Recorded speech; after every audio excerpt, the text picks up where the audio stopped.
Chapter 1, Scorched Memory Ignition. The stone bit into Fang Yuan's cheek, cold and grainy against feverish skin. His lungs seized as consciousness slammed into a body too frail, too young.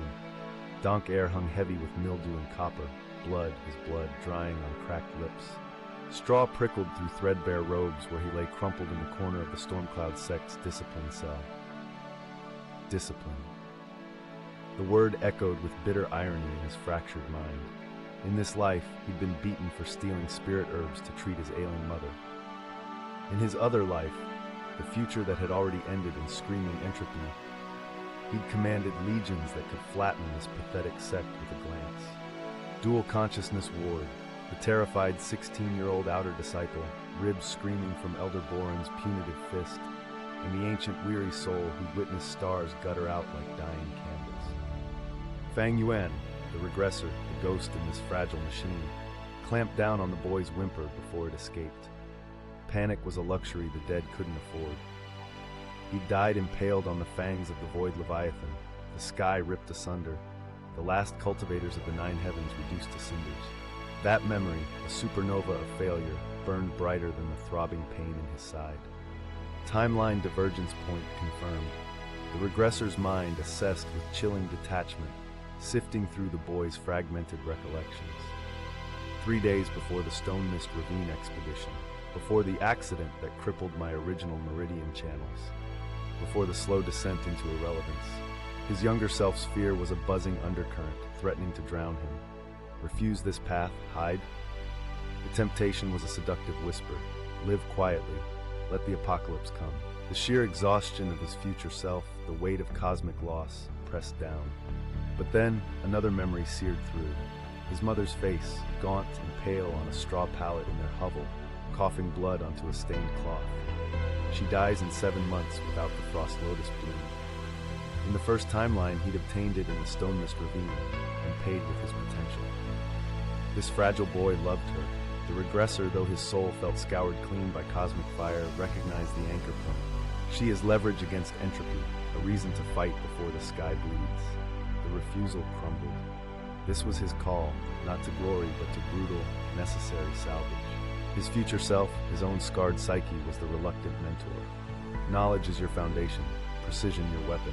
Move. Gritting his teeth against a wave of nausea, Fang Yuan pushed himself upright.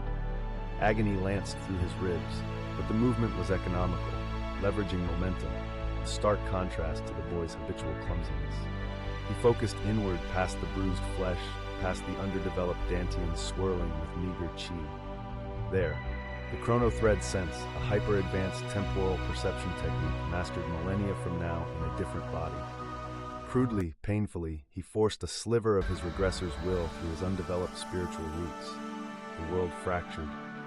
Not sight, not sound, but potential.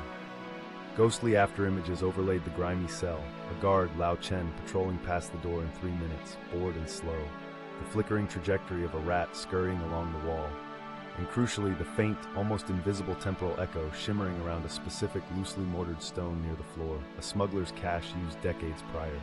Forgotten, unclaimed, until now. Crossing the threshold began not with a roar, but with a scrape of stone on stone. Using a shard of broken pottery, he pried at the mortar. Each movement was fire, each breath a knife. The boy within whimpered at the strain.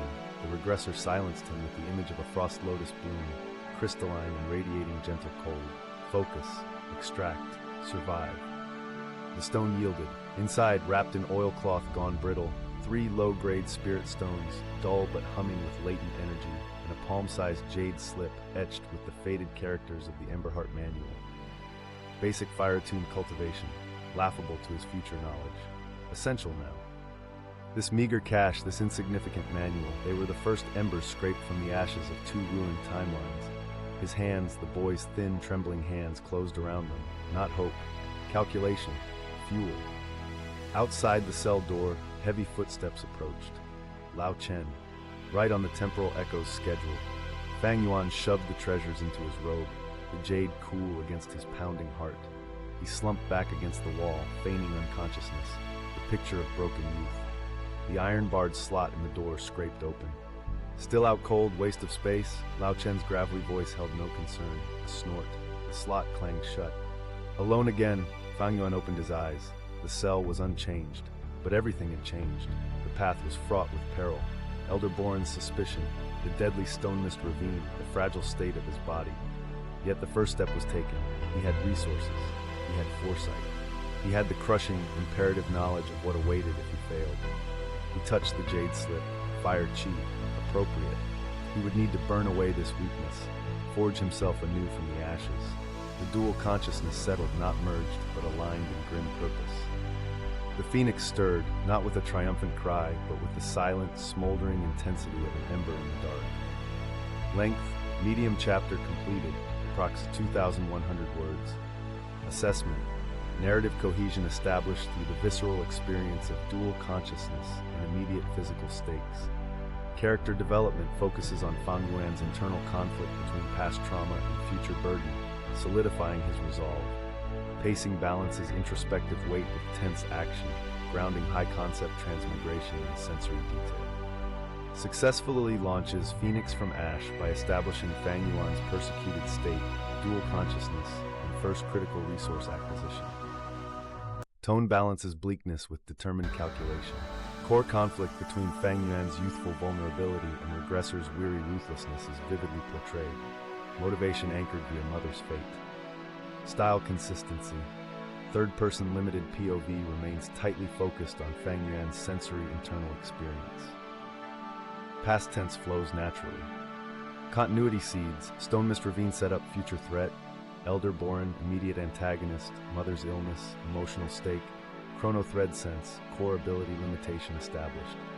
Structural flow opens with disorientation, escalates through memory integration and temporal power use, culminates in quiet resolve.